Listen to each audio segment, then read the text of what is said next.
Hello my dear family, ఈరోజు మన ఇంట్లో బెండకాయ పప్పు చేశానండి. బెండకాయ పప్ప అదెలా చేస్తారు, బంకగా ఉండదా అని మీలో ఉన్న డౌట్స్ అన్నీ కూడా ఈ వీడియోలో అయితే క్లియర్ చేస్తాను. మన ఇంట్లో చేసే బెండకాయ పప్పు అస్సలు జిగట లేకుండా చాలా బాగా మంచి టేస్ట్తో ఉంటుందండి. తప్పకుండా చూసేయండి. ముందైతే కందిపప్పును ఒక అరగంట పాటు నానబెట్టి పెట్టుకోండి. తర్వాత కొద్దిగా పసుపు, ఒక హాఫ్ టేబుల్ స్పూన్ ఆయిల్ వేసి కుక్కర్ విజిల్ పెట్టేసి 2 నుంచి 3 విజిల్స్ అయ్యే వరకు లేదా మీ కందిపప్పు మెత్తగా అయ్యేంత వరకు విజిల్స్ రానిచ్చుకోండి. మరో స్టవ్ పైన కొంచెం మందంగా ఉండే బాణల్లో ఇలాగా కొంచెం పెద్ద సైజులో బెండకాయ ముక్కల్ని వేసి డ్రై రోస్ట్ చేయాలి. ఇవి వేగుతూ ఉండంగానే ఇంకో మిక్సీ జార్లోకి మన రుచికి సరిపడినంత పచ్చిమిరపకాయలు వేసి కొద్దిగా ఉప్పు వేసి పేస్ట్ చేసి పెట్టుకోండి. ఇలాగ డ్రై రోస్ట్ చేస్తున్న ఈ బెండకాయ ముక్కల్ని అప్పుడప్పుడు మధ్యలో కదుపుతూ ఉండండి.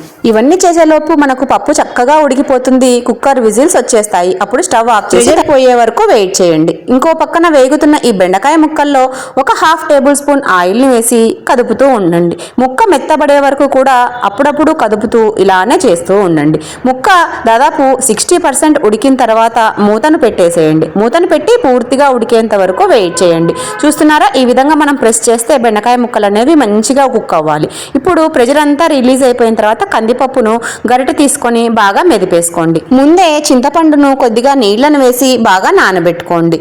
తర్వాత వేగిన ఈ బెండకాయ ముక్కలు ఉడికిన కందిపప్పులోకి వేసి స్టవ్ను వెలిగించి మరీ కాసేపు స్టవ్ పైన ఉడికించండి. ఇవి ఉడుకుతూ ఉండంగానే ముందుగానే మిక్సీ చేసి పెట్టుకున్న పచ్చిమిర్చి ముద్ద, అలానే చింతపండు రసాన్ని బాగా పిండేసి ఇలాగా ఈ పప్పులోకి వేసేసుకోండి. అన్నీ వేసిన తర్వాత ఉప్పును సరిచూసుకొని కాస్త ఉప్పు వేసి ఒకసారి బాగా కలిపేసి మూతను ఉంచి అంతా కూడా దగ్గర పడేంత వరకు ఉడకనివ్వండి. కొత్తగా పెళ్ళైన లేదా అమ్మ వాళ్లకు, అత్త వాళ్లకు దూరంగా ఉన్న ఇలాంటి సింపుల్ రెసిపీస్ మీరు నేర్చుకోవాలి అంటే వెంటనే మీ సుధక్క ముచ్చట్లు అనే ఛానల్ని ఇప్పుడే సబ్స్క్రైబ్ చేసుకోండి. ఇలా ఉడికిన పప్పును ఒకసారి బాగా కలిపేసుకొని రుచి చూసుకొని ఉప్పు అవి అన్నీ సరిపోయాయంటే పక్కకు దించేసుకొని ఇప్పుడు ఈ పప్పుకు పోపు పెట్టేసుకోండి. చూడండి, పప్పు ఎక్కడైనా సరే బంక అనేది ఉందా, ఎంత బాగా ఉందో.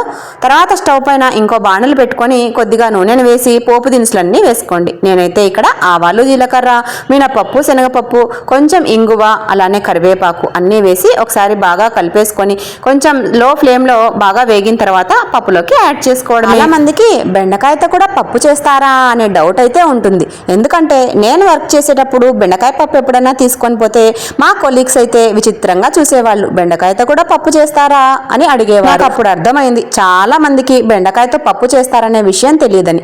అందుకనే మీలో కూడా ఎవరైనా బెండకాయ పప్పు ఎలా చేయాలో తెలియని వాళ్ళ కోసం ఉపయోగపడుతుందని ఈ వీడియోని అయితే షేర్ చేశాను. సుధక్క మీకు అండగా ఉండగా వంట చేయడానికి భయం ఎందుకు దండగా. వీడియోని లైక్ చేసి ఛానల్ని సబ్స్క్రైబ్ చేసుకోండి.